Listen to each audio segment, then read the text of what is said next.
Welcome to the Evolve Beyond Limits podcast. I'm your host, Stacy Gissal. I am a human design and relationship coach, 6'2", manifesting generator, and total lover of life.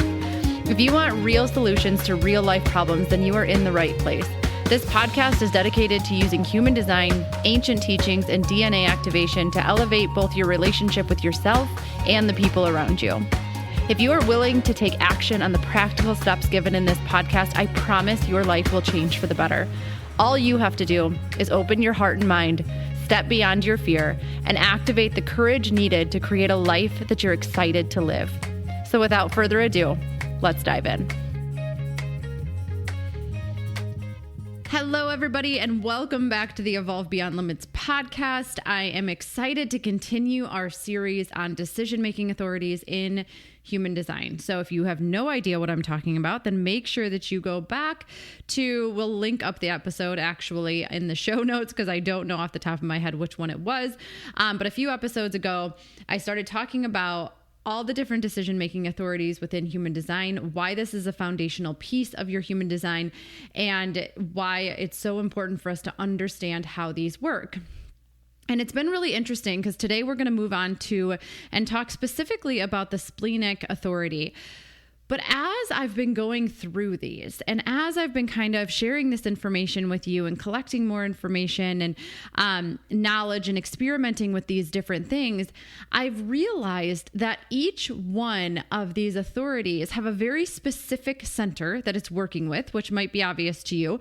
But there are these unique attributes to each one that we can all learn from. So just because you're not a splenic authority doesn't mean that the information in this episode isn't going to be powerful. Just because you're not a sacral authority doesn't mean that the information that was in the sacral isn't going to be powerful. Because while one might be the dominant way that you make decisions, it's really important to note that all of them are playing into your decision-making process. They all work together.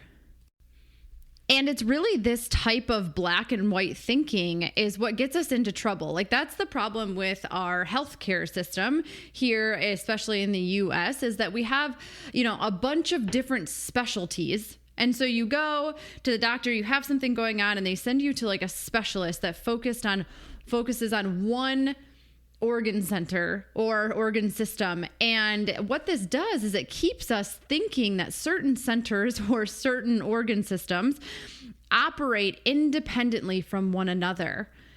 And the truth is that all of these systems within our body, as well as within our human design, are interconnected. They're all working alongside of one another. And so when we think that way, it keeps things very siloed. And we start to work with against the reality that our body or our human design chart operates very much as a whole unit, where each piece, while it has a specific function, they are interconnected, and ultimately each one is going to impact the other. They don't work by themselves, right? We cannot say that, if we have something going on with our body, that we are only looking at our heart, or we're only looking at our gut, or we're only looking at, and truly we're only looking at the physical. Like we need to understand that our emotional, our mental, our energetics, like all of these things play into one another, and they're so intricately connected that we can't just look at ourselves nor our human design chart from this very siloed approach. So this more holistic view is what's going to help us identify our weak spots. It's going to help us understand more root causes behind some of the things that we're working on or going through, and just heal in this very wholehearted way, rather than trying to heal all these things individually, because they all impact one another. When we heal our physical body, it impacts our mental body. When we heal our emotional body, it impacts our energetic body and our physical body. And when we get to see it in this lens, in this landscape, there's just so much more opportunity for learning and collecting knowledge and healing on all these different levels. So each authority and unique center that it operates from is teaching you how to become more and more in tune with your inner wisdom through a different lens. And so if you haven't listened to each of these, like I said, make sure you do, because while they might not be the dominant way that you make decisions in your life, they are all going to play into the process. And the more that we can understand each one of these authorities and the way that these centers work and how they play out, the more we're going to be able to identify and honor our own individual process. And the more we honor our individual processes, the more we can trust ourselves. And the more we trust ourselves, the less likely we are to be manipulated by the outside world. And we can see how related all these things are. And that is where true personal power comes from, and really our ability to heal and live these fulfilled lives and have these beautiful relationships. And all of this stuff is if we can look at all of these things as a whole rather than seeing them as individual things. So with that said, let's talk about the Splenic Authority.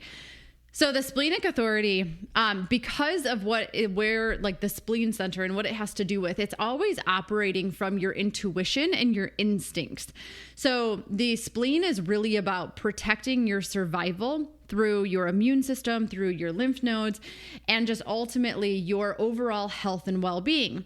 And when we think about health, a lot of times we think about physical health, but we really need to think about all four bodies. We need to think about the physical, the mental, the emotional, and the energetic. We are not just focusing on the health and well-being of our physical vessel. While that's super important, we also have to be thinking about the role that our mental, emotional, and energetic bodies play into our health and well-being as well. So if you are a Splenic Authority, you're designed to make decisions moment by moment. It is spontaneous, it happens instantaneously, and it operates in the now. Okay. So this is difficult because very few of us actually live our life in the now. So many of us are living in the past. We are reflecting or reviewing decisions that we've made in the past and trying to figure out, why we are the way we are and why did that happen and all of this. Or we're fearful about the future, or we're anxious and worrying about what's going to happen. And so it really makes it difficult to stay present. But when we can't stay present in our life, then you're ultimately blocking your intuition from having an opportunity to speak up, because the intuition, your instincts, only have the capacity to speak in the now. It's funny because depending on your splenic center, you have to have a defined splenic center for this to be your decision-making authority. But there's a certain gate, and I'll have to go over these maybe someday if you guys want me to, but the gates that come off the spleen center kind of tell you about what your underlying fears are. And one of them is the fear of the future. And it's really funny because anytime I have a client or, somebody in my life who really operates from that space, like just being really, really worried and concerned about the future, so much so that they probably bring things to life that they don't want to happen because they're focused so much on worrying about what could happen. And I always try to remind them to bring you back to the present moment. There's a couple of things that I use. One is you 0% know the future. You don't know what's coming.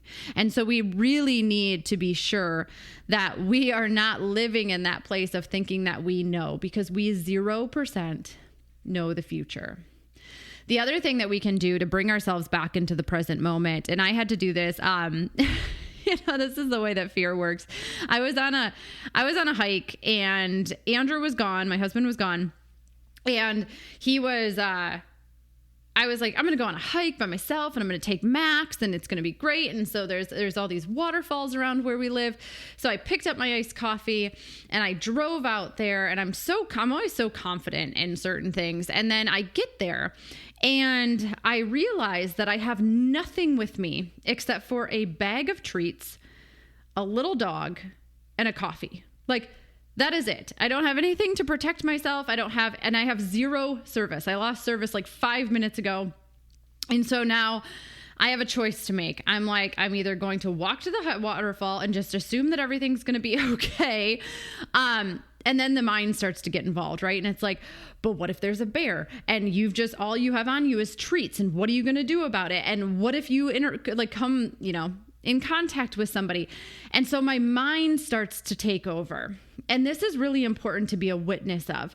And so the question I had to ask myself, I had to stop and say, Stacy,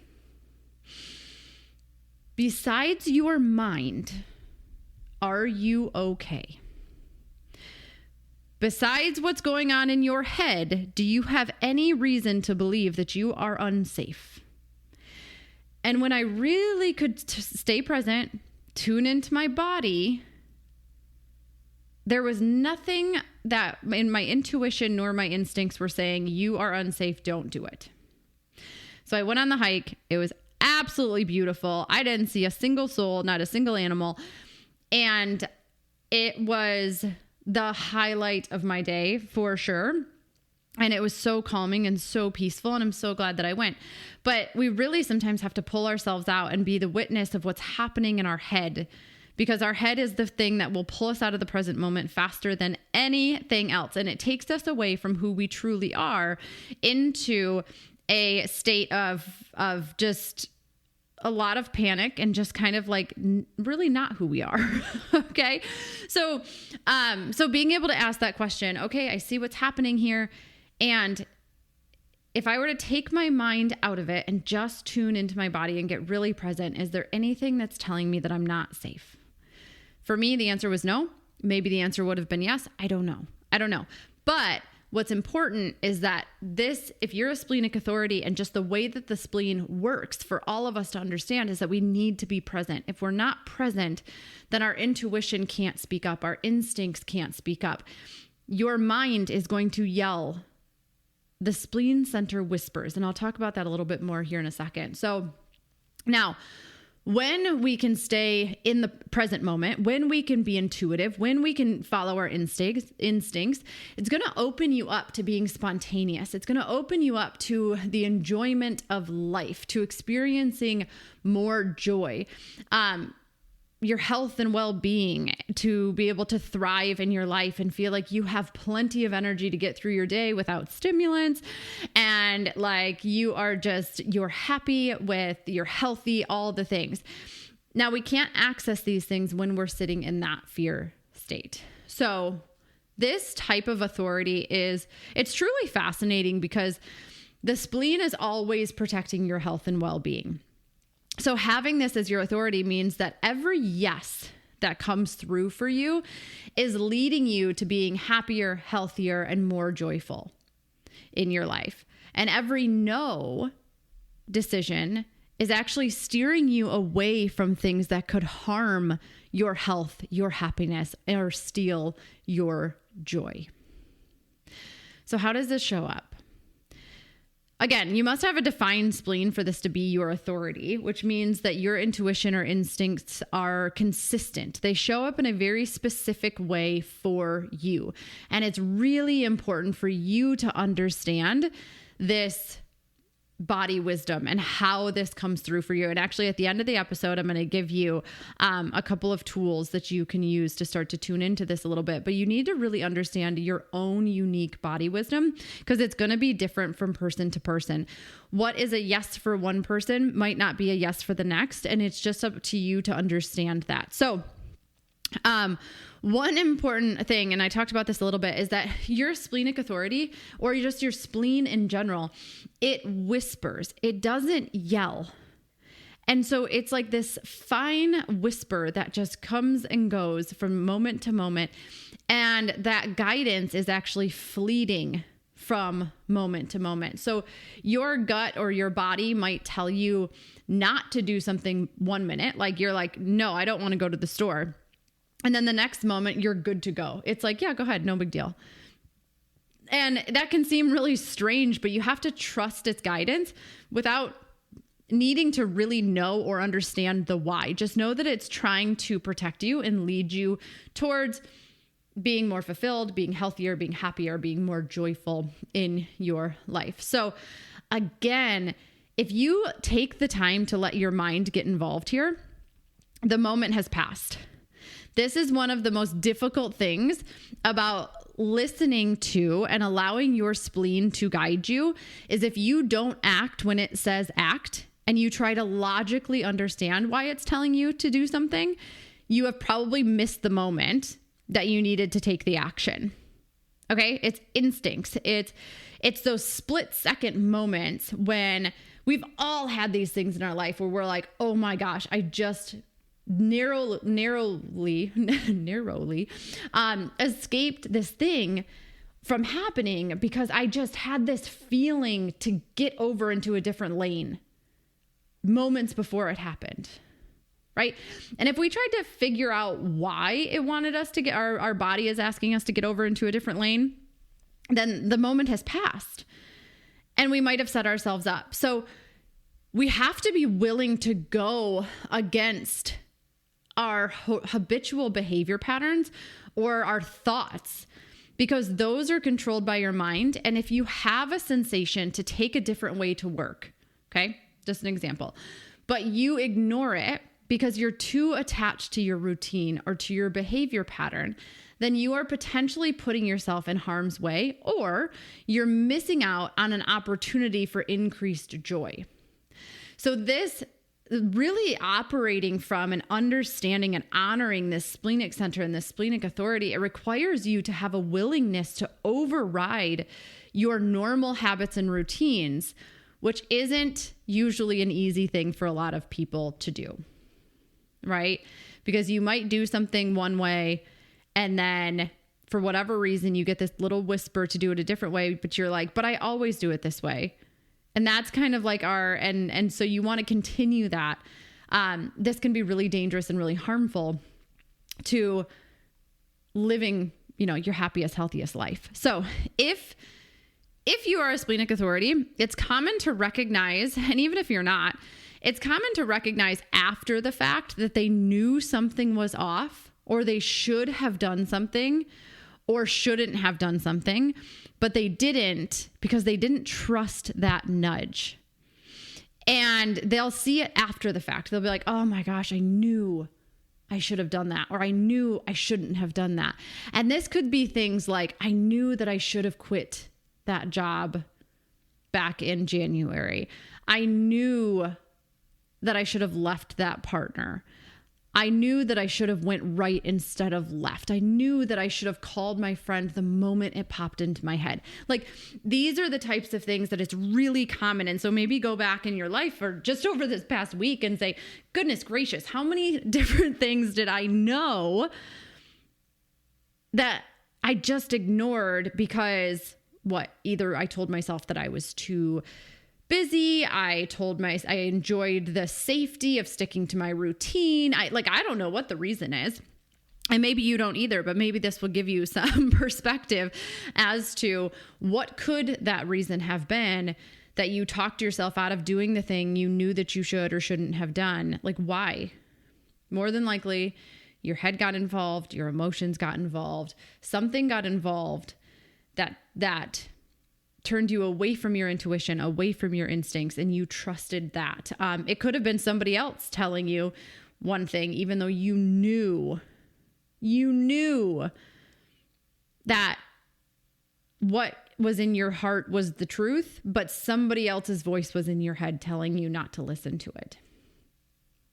So how do we start to put this into practice? Really, a big thing is start to tune into your body when you're deciding what to do next. Like, notice how it responds when it feels like a yes, move forward, compared to a no, wait. right? With this authority, it's crucial for you to understand your individual body wisdom. So something that you can do, don't do it if you're driving, don't do it right now. But something that you can do is really close your eyes and just repeat the word yes over and over and over in your head. Yes, yes, yes.